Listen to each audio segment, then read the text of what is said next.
Marcelo Taborda es analista internacional y nos va a ayudar a entender qué es lo que está pasando en Italia, por qué este triunfo y qué se puede esperar en los próximos meses con Meloni al poder. Marcelo.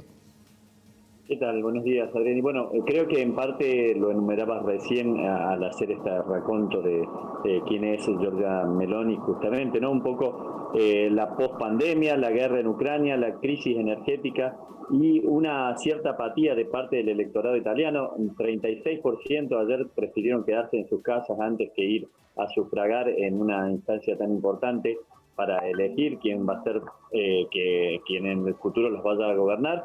Y bueno, se da esta coalición de derecha también integrada por la Liga, lo que era antes la Liga Norte, presidida por Matteo Salvini, que obtuvo un exiguo 8%, o Forza Italia de Silvio Berlusconi, que en algún lugar de su imaginación soñaba con, a su avanzada edad, retornar al poder en Italia, pero estaba esta señora que tiene un discurso avasallante por momentos, como vos decías, y que ahora lo ha tratado de morigerar, prometiendo una serie de cuestiones que en cierto electorado sonaron más a un rechazo a las instituciones europeas o al statu quo imperante a raíz de estas condiciones de crisis, pospandemia, guerra, subida de los precios y lo que puede deparar en este invierno incierto si se prolonga la guerra en Ucrania. Bueno, todo ese combo de circunstancias concluyó para que finalmente la derecha, y en este caso alguien ultra como es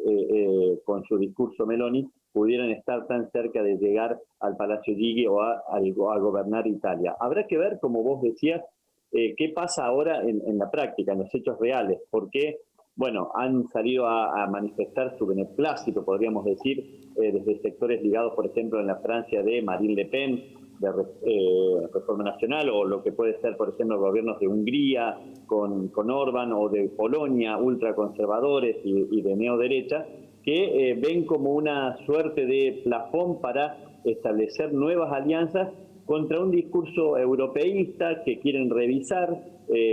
Para algunos incluso está el riesgo latente de un Italexit, ¿no? Si vale la expresión, pero otros dicen que no, que Meloni no se va a atrever a tanto y que va a estar condicionada. No nos olvidemos de que la historia italiana, política italiana después, sobre todo de la Segunda Guerra Mundial, es una historia de inestabilidad casi permanente. Y entonces, Marcelo, ¿qué puede cambiar en lo inmediato en Italia con la ultraderecha en el poder? Creo que puede repercutir sobre todo en un recorte de derechos, ¿no? Me voy a permitir leer un discurso que dijo Meloni, que fue lo que la hizo trascender en el mundo hispano. Lo dijo en España en un acto de Vox en Andalucía, donde proclamó a viva voz la ahora, bueno, estrella en este momento después de las elecciones de ayer en Italia, un reconocimiento. Dijo, sí a la familia natural, no a los lobbies LGTBI, sí a la identidad sexual, no a la ideología de género, sí a la cultura de la vida, no al abismo de la muerte, en una referencia o un rechazo al aborto, y sí a la diversidad de la cruz, no a la violencia islamista. Me parece que lo que se viene pueden ser recortes en temas muy sensibles a lo que es las instituciones europeas, por ejemplo, el tema de la igualdad de género.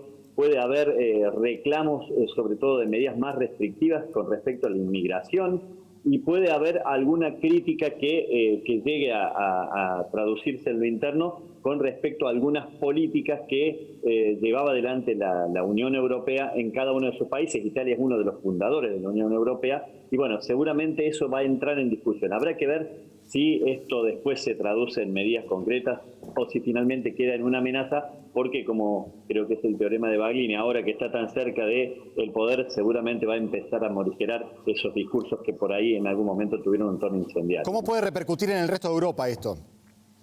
Bueno, lo que decíamos recién, hay quienes lo ven como un triunfo propio. Vox en España seguramente en este momento está festejando porque prácticamente solventó buena parte de sus últimos actos recogiendo estas frases o estos discursos de Meloni. Algo similar puede ocurrir en Francia, a pesar de que en el balotaje último que enfrentó a Macron con Marine Le Pen, bueno, la balanza se terminó volviendo a inclinar por el actual presidente francés. Pero en otros países donde hay conflictos, sobre todo, que se pueden agravar ahora a partir de la crisis, de la guerra y de lo que puede ser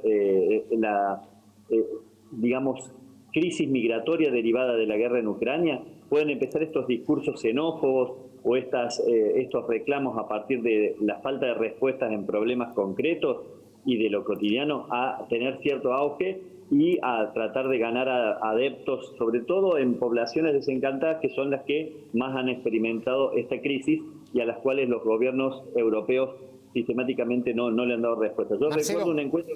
Sí, te pido, para terminar, una breve impresión de lo que está pasando en Irán. Mostrábamos hace minutos nada más la revolución de los pañuelos. Después de la muerte de esta joven en una comisaría, salen a protestar sin el velo, pero a la vez hay contraprotestas, 50 muertes, más de 1000 detenidos. ¿Cómo sigue esto? Habrá que seguir las próximas horas, por eso que decías vos, la contraprotesta en este sentido, sobre todo fogoneada por parte del gobierno, pero hay que recordar que casi todo lo que ocurrió en la primavera árabe, más allá de la intervención que haya podido tener Occidente en esos movimientos, surgió prácticamente de hechos que parecían intrascendentes.